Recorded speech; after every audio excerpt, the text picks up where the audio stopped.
Hi guys! Welcome to our YouTube channel. Ngayong araw ay tuturuan ko kayo kung paano kumuha ng SSS Funeral Benefit.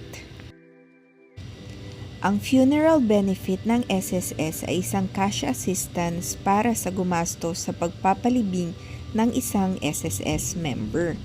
Kahit sino pwedeng mag-claim nito basta ikaw ang nagbayad. Magkano nga ba ang makukuha mo?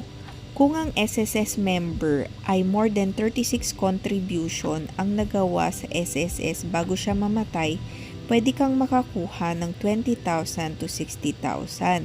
If less than 36 months, 12,000 naman ang pwede mong makuha.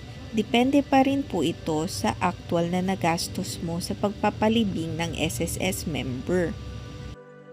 Ngayon, tuturuan ko kayo kung paano kumuha ng funeral benefits sa SSS.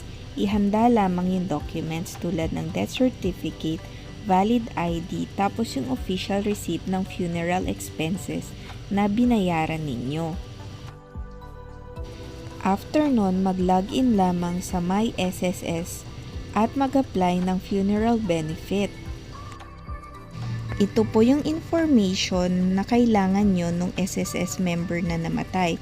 Kailangan nung SSS number niya, surname and given name, date of birth, and date of death, tapos yung amount of funeral expenses. SSS shall validate if all information is correct and confirm if deceased member is qualified for a funeral benefit. I-enroll lamang ang inyong disbursement account kasi dito po papasok yung funeral benefit ng SSS.